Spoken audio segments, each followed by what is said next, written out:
So what does it take to build and deploy a background app? You have to think about your instantiation method, and this is thinking about, do I want to do polling? Kind of a polling-based app? Or is it somehow event-driven, where this thing wakes up if it's sleeping when something comes in? How do I instantiate the background job? You want to make sure you're testing locally. It's really important to make sure that the first time you're running this wouldn't be in your paths, where maybe debugging isn't as transparent as doing this on premises. So you want to make sure you're testing and running this locally. And then from a Cloud Foundry perspective, you're really just adding to the manifest or via command line parameter the no route attribute, which goes ahead and deploys this specifically as a worker role without an internet addressable route. And so we're going to do that, and you'll get a good sense of how you easily deploy these. And then the last step is testing it, making sure it works. This is also where writing to the log stream is useful, because if you want to write that, hey, I've polled and didn't find anything, or I polled and I found something, it gives a little more transparency to what your application is doing. So in this exercise, I guess I cheated in the last one, we already created an SQSQ in Amazon. We want to inspect the background application code, look at the Polar code and what we have going on there now. We want to update our manifest to deal with this sort of background application. We're going to push that app, push changes to the services app, and test the new architecture. What's great is that we don't have to change our front-end app, because, again, all it does is talk to the service. I've abstracted away the need for it to even know about the database or queues or anything. So all we have to change is our services app to now not write to MongoDB directly, but to write to a queue, and then to deploy the Polar.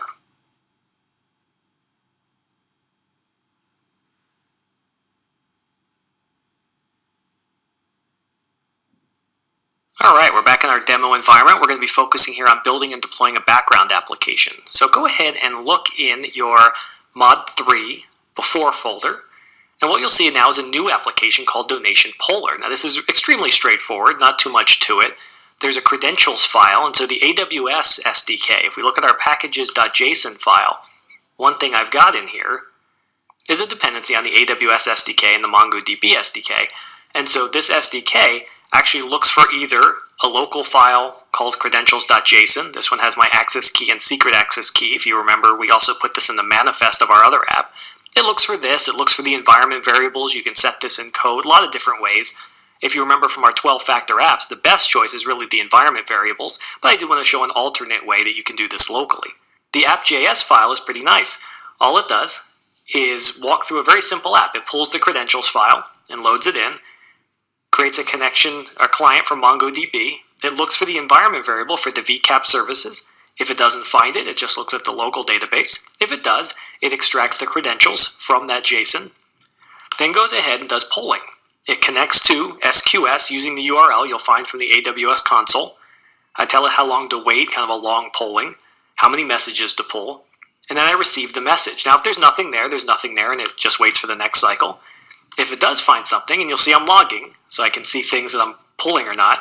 If there's anything there, I pull it out, grab a receipt handle, because you have to tell Amazon I've received it and I want to delete it now. And then we go ahead and add the record to MongoDB. Just like we did before in our web service code, this is very similar code to actually connect and put this in the database. Then finally, you delete the message from the queue and close everything up. So pretty simple app. You'll see the Polar runs every 10 seconds. And so this thing can run in the background. This also has a manifest, PS Donation Polar, and we can call this 1, just to make life easy. Give it a single instance. Our command is node, and we're going to run the app.js. The no route equals to true, and it depends on the Mongo service. Remember, if it doesn't have access to the service, it won't be able to actually invoke it. I have to bind it to the service so it has access to those credentials and it has visibility into the service. So this is all I need from the Polar application. So I'm going to go ahead and push this. Let's go ahead and navigate to that folder. And I can do a CF push. Now again, you'll notice I did not do an NPM update here. I'm not testing locally. I'm misbehaving. I'm going to test this right up in Cloud Foundry. If I wanted to test locally, I'd have to run an NPM install, so that would pull in all those modules I've referenced in the package file. In this case, I'll let Cloud Foundry do all the work for me. Now you'll notice, app is a worker, skipping route creation. So because it has a no route in there, if you didn't notice that, in the manifest you'll see no route equals true. So because of that, it's treating this like a background worker role. And it's going to go ahead and start it up, and I'm going to shut it down shortly thereafter because I don't want it polling right now. And I can just do a CF stop, PS Donation Polar 1. And if I do a CF apps now, I should have 4 things out there: my hello world, my Polar, my web service, and my website. So we're in good shape there. Now let's go ahead and jump back to our web service here. And so with our web service, what I want to show you is if we again look at the routes and we look at the donation file, what's important is if you'll see as we start, first I'm looking at the AWS SDK. Once again, I'm looking for the environment variable. Remember, our manifest, we added an environment variable called AWS access key. If it's not there, go ahead and just pull the credential file locally. That's fine. If it is, go ahead and AWS will read that automatically, and I'll also set the region from an environment variable. So I have access to my custom and my system environment variables from my code. The only other major change to this from what we did in the last exercise was that you'll notice in the post command, when I posted new donation, I'm no longer writing right to Mongo. Instead, I'm sending this up to the SQS queue. So I'm writing it right up to there, calling it a day, I'm done. This thing is done once it sends it to the queue. And so in this case, this thing's ready to go, and this doesn't even have any knowledge of the queue. Remember, the queue is a worker role, or the queue is out there, and then the worker pulls data from the queue. So the web service and the poller really have no relationship. And as a reminder, again, our manifest does have these credentials in them. We'll do a CF push, which, as you remember, does take our app offline while it's doing it right now. We don't have to update our website because our website has no change. Just because we changed the back end, we didn't have to change the front end. So now we have 3 scalable tiers. I can add more front end. If we have web traffic that the front end needs more work, I can scale the services tier, and now we can also scale a poller tier. All right, and this is up and running. So what we want to do now is if we hit our application, let's go ahead and refresh this. If I create a new donation, what I hope to see is that it is going to go ahead and not add it right to the database. So let's make a new ID that I know doesn't have a record in there. My wife will donate $1,000. All right, so it's empty. 105 pulled back no results. Before we would see this instantly. If I go look at my queue and I go check that out, what I hope to see is a queue with a single message in there. And you will see that we have 1 new message available. That's fantastic. So what I hope to see now is let's go ahead and start our poller application. So let's go ahead and start PS donation poller 1. It should start that application.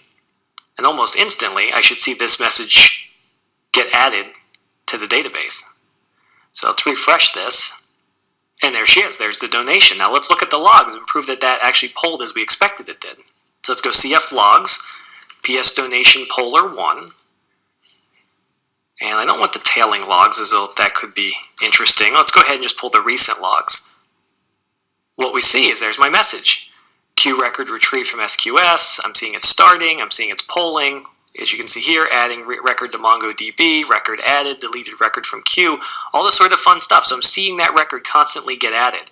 Because I am constantly polling, technically I can do the tailing logs, and I should actually see the poll message show up every 10 seconds when it's doing a polling exercise. But what you're seeing is now I've got a polling tier. Here it's showing me it did a poll exercise. I did a poll. And so every 10 seconds this would happen as I keep sending more messages in.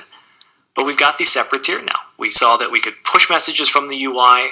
It dropped it to the queue. We started our poller. And now the poller yanks messages almost instantly, puts it into the database in a scalable way.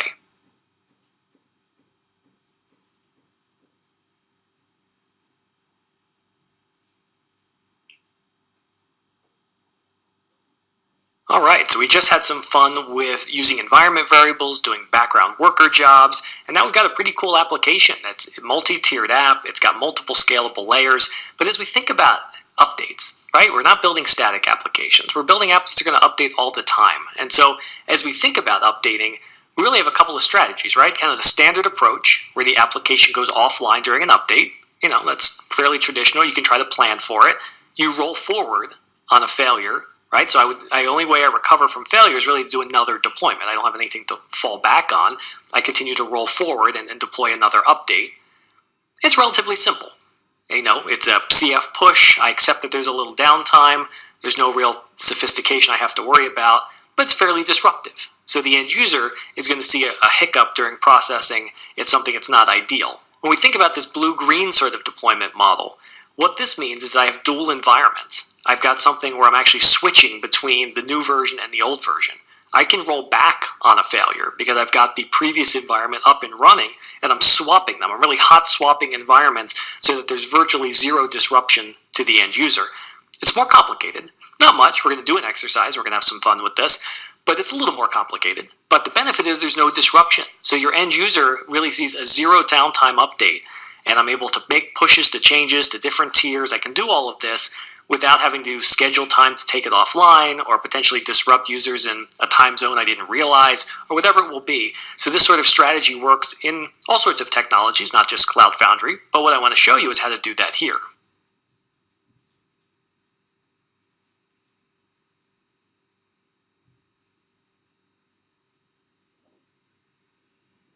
So how does this look? Let's say hypothetically I had the domain name donationnation.com, and let's say I called this web application web just for example purposes. So the CF router would be routing any request to web.whatever. Right now this would be the PS donation website.cfapps.io.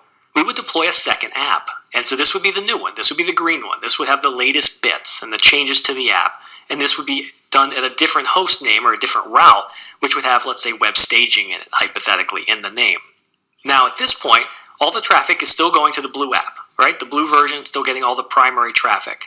What we do, though, is we add the primary route also to the green app. So you'll see both of them get traffic when it hits the router to web.donationnation.com or whatever it is. It would route to both of those. So both of these are getting production traffic right now. When we're happy that the green app looks good, no failures, it's behaving as expected, we yank away the route on the blue app, and we yank away the staging URL because it doesn't matter anymore. And now all the traffic simply flows to the green app. No disruption, no one was the wiser, and I can choose to take the blue one offline, or I can choose to get rid of it and just keep it there. Whatever I want to do, I could keep it as a rollback environment, or I could eliminate it. But this gives me a way to quickly move things over. Now, this could be maybe difficult to do if you have a significant backend change, like you're swapping a database or something where it would be hard to keep two different versions online at the same time. In that case, you have to think about other ways you might try to do a graceful move forward with a new environment.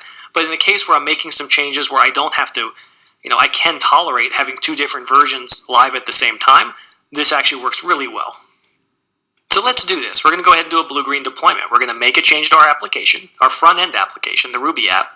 We're going to go ahead and deploy that to a secondary container, and then we're going to do some swapping of the routes. So have some fun with that and see how that works.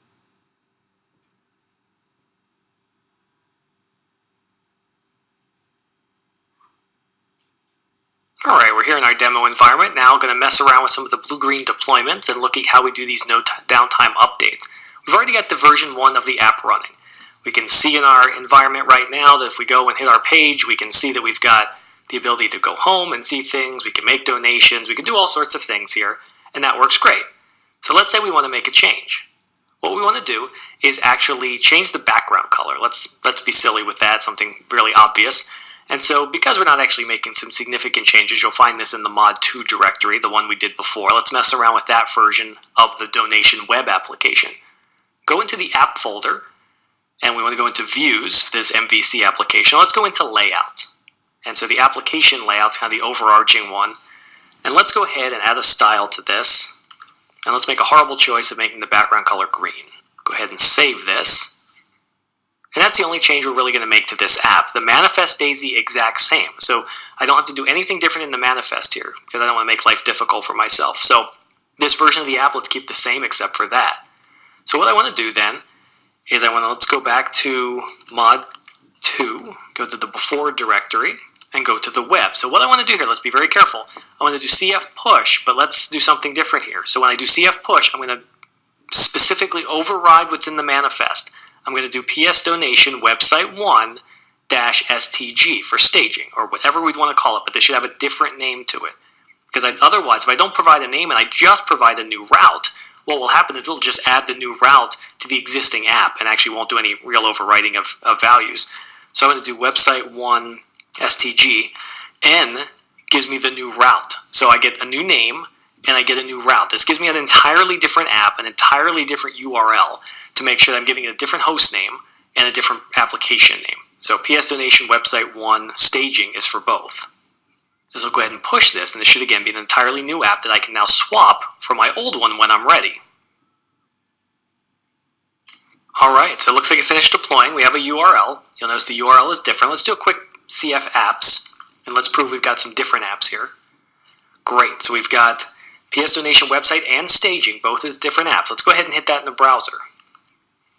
Alright, that's absolutely horrific, and I apologize to all of you for making that green, but it makes the green part of blue-green very obvious. So now we have two different apps, right? So I've got this one, and this will get this traffic. Let me duplicate this tab real quick. For this one, let's get rid of the staging. And so this is just going to go here, the other one just goes to there. So let's say now I'm ready, right? I like the green one. For some reason I'm colorblind, I guess that's fine.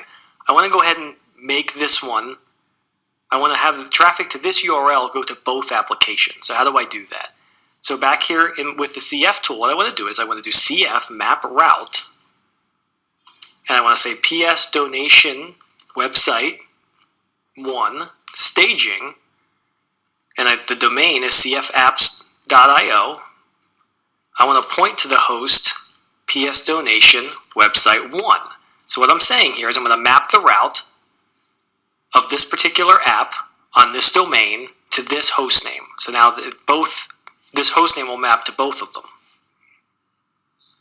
Alright, so it added that route. So how do I see that in action? So if I go to CF app, PS donation website 1, that's STG, you'll see for URLs, I can hit this via this URL, or I can hit it via the staging one. So now if I go back to here, if I hit staging, this behaves just like it did before. And now if I go to this one and refresh, you'll notice that these requests are now alternating between the two environments. And so this URL now is now load balancing and routing between both of them, which is pretty cool. So now if I'm an end user, I'm getting a little bit of the new, a little bit of the old, almost A/B kind of style testing. That's fine. So now I've got both ready. So let's say I like the green one. It's working exactly how I want. What I want to do now is unmap the route from the first one. So I want to do CF unmap route, and now I want to take PS donation website 1, the primary site on cfapps.io domain, and I want to take away the host name PS donation website 1. So now I'm taking the blue one, the original one, I'm taking it offline to some extent. So now if I look at CF apps for PS donation website 1, the original one, it doesn't have a URL. It's no longer accessible. So now if I hit this application, it's only going to give me green, right? That's the only one that exists. The other one doesn't even have a URL tied to it anymore. Then if I want to be even better about it, I'm going to unmap the staging route because I don't need it anymore. So I can do PS donation website staging on cfapps.io, and I can go ahead and get rid of that other URL because I don't need it anymore. Alright, let's make sure I put the 1 in there. I knew I would forget it at least once. Kudos for me for going this long without it. Great, so now if I do CF app and I look at PS donation website 1, and the app is still staging, you'll see the URL is just PS donation website. And if I look at CF apps overall, right, I still deployed this as a separate app. So PS donation website doesn't have a URL. PS donation website 1 staging does, and that's the one that maps to the primary. So now at this point, this URL no longer resolves. If I hit the staging one, it complains it doesn't exist. And the only thing on the primary domain is returning the green site. So what we saw here was the nice, easy ability to swap out applications by really doing a co-deployment of multiple environments and then swapping the routes between them.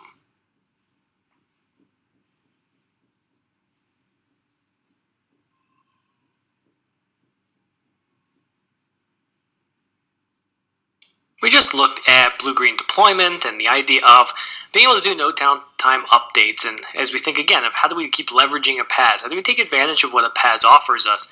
One of those big areas, and this is our last demonstration and discussion, is application crash and recovery. How is the PaaS meant to be responsible for uptime, keeping your application going? So how does Cloud Foundry recover from crashes? Now this is something that is inevitable, right? Things happen in platforms, and this is where the 12-factor apps again come into play, because services should be able to be replaced quickly, they should be stateless, they should stand up quickly and tear down gracefully.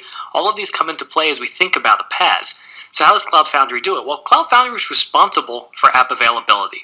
Some other platforms as services sometimes put some more effort on the end user to keep things up and running and get things going with configuration management tools and so forth. But in the Cloud Foundry world, it takes responsibility for updating and availability of the app. It schedules processes. It makes sure that the app is online. The health manager is constantly keeping tabs on what's going on in the system. What's the state of your instances? How many things are up there? How many running instances do you have versus how many running instances did you ask for?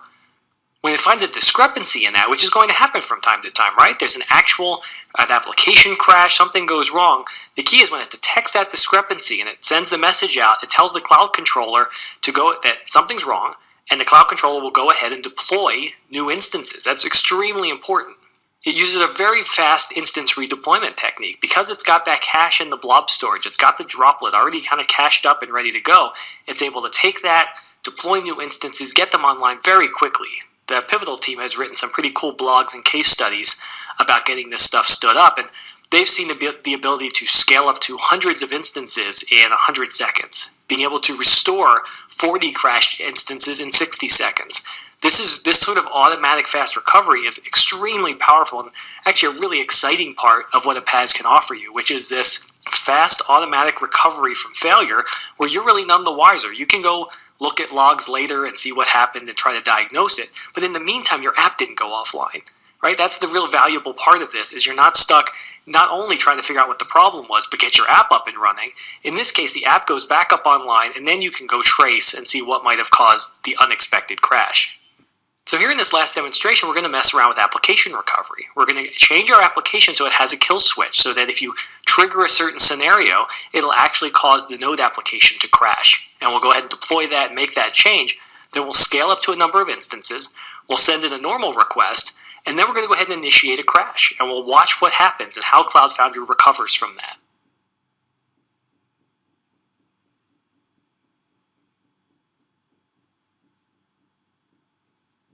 We are back here in the demo environment, and what we want to do is add a kill switch that'll cause our application to fail in a certain scenario. Watch how Cloud Foundry recovers from that.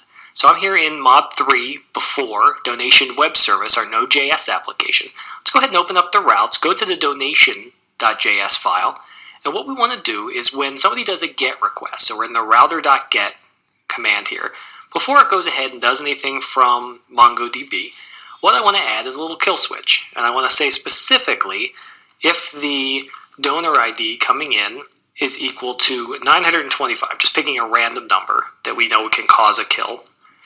If that happens, what we want to happen is we want to see the process.exit with 1, kind of with prejudice here, and cause that to die. So what this will do is it'll actually kill the process. It'll kill the application, it'll cause it to crash, and it'll cause it to crash not gracefully, or tell it that it's a failure sort of scenario versus a planned shutdown. So this is what we'll add. So we'll just save this, and we'll go ahead and make a deployment of this. So let's go ahead and switch to, if you're not already there, the Mod 3 directory. We'll switch to the Donation Web Service app. And what we want to do here is a simple CF push. And again, our manifest stays the same. Shouldn't be anything we have to really worry about here. Everything should be good. So let's go ahead and push that application. Great, so that is up and running. Let's prove that's up and running. Let's go ahead into Fiddler or whatever tool you can use to send REST requests across. In this case, it's pretty straightforward. You could probably even do this via the browser, but what I'm doing here is composing a request to the PS Donation Web Service 1, cfapps.io, donors, and picking the donor that I know is in the database. Do a GET, and we get back a record. Fantastic. So that worked great. Now, before we cause a crash, let's go ahead and do a scale event. So I want to do CF scale PS Donation Web Service 1, and I want to do an instances of 3. Let's give ourselves 3 instances of this thing. And if we do CF apps, let's do CF app, PS Donation Web Service 1. We have 3 running instances. Great. So now when I'm making calls, I'm actually routing to 3 instances. So what I want to do is I send in 1 request. I know this works fine. I'll do 1 more just for kicks. Sure enough, that worked perfectly fine. What I want to do now is send in a couple to 925, because what we expect to happen, because there aren't sticky sessions, is I'll send in 1. This will cause a failure. This should return a 502. It does. I'm going to send another one in there, and now let's send in even a good one and see if we get a good response. So did the positive one, and sure enough, we get a 200. Now, if I look at this quickly before it recovers, I should see that I have 2 of them down. So you'll see, though, the other requests, as they kept coming in, it was routing to the successful one. Immediately took them out of the load balancer pool. Now, if I keep looking at this, you're going to see these are starting to run. And look at that. They're already back online. We can see when it came back online very, very quickly. These two both came back online. So what did we see happen there? We sent in a bad request. We caused two of the nodes to fail because we sent in two failed requests, so two of the instances crashed. We were able to send in another request, and immediately it routed it only to the known good instance that was running, while the other two were getting messages from the health manager to the cloud controller to spin up new instances and see that come in. Let's send in one more bad request just so we can also look at the log file. So we'll make our poor application crash one more time. We quick run a CF app, we'll probably see that that thing's down or crashing or one of those. And if we look at the logs for this application, we can see the error, we can see the error that happened, we can see that the crash happened right here, and then we can see starting out the instance. The DEA ended up indicating, like, look, we've got to start a new instance. The health manager tells me this thing is down. So we can even track kind of in real life how this all behaved. Was that a failure occurred? It was detected after the crash. DEA said go ahead and start a new one. It did. I'm sure if we look at CF app again, all three are running again. So I don't have to do anything here. The app, when it crashes, the system detects that, it brings it back online very, very quickly. And imagine doing this with dozens or even hundreds of nodes. That gives you a really fluid, dynamic environment. That's a pretty exciting part of PaaS. That's why PaaS is more than just containers. PaaS isn't just Docker. PaaS isn't just those things. PaaS is the orchestration, it's the management, it's the infrastructure, it's some of the boundaries, but also the power of what the platform is giving you. And that's a really cool part of what this product is.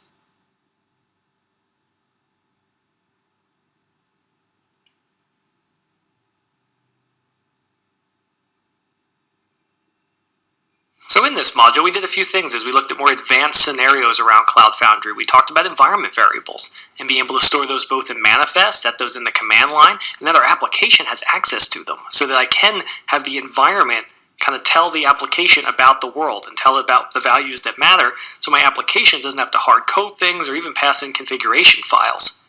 We saw the power of background applications and using worker nodes to scale my apps better and be able to segment out into more individual services instead of having monolithic apps and synchronous communication.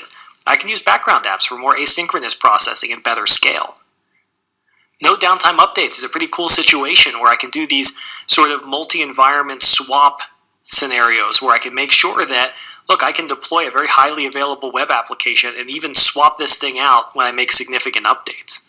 And then finally, we just played with application crash and recovery, and I made that the last demonstration on purpose because I think this is a great example of what a PaaS offers you.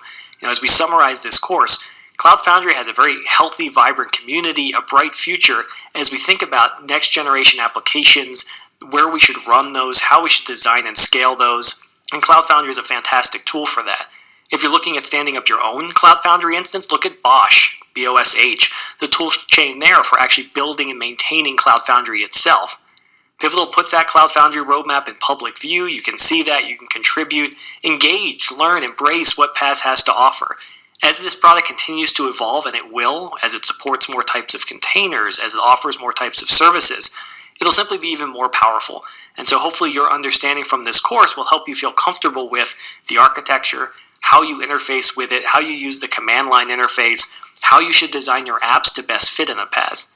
I hope you enjoyed this course. I think I say this after every course that this was my favorite, but I really enjoyed this a lot. This is a great topic and a fun technology and a powerful technology. If you have questions, always shoot me a note on Twitter at @rsaroder or send me an email. I hope you enjoyed it, and let me know if there's any follow-up topics you'd like to see a course on.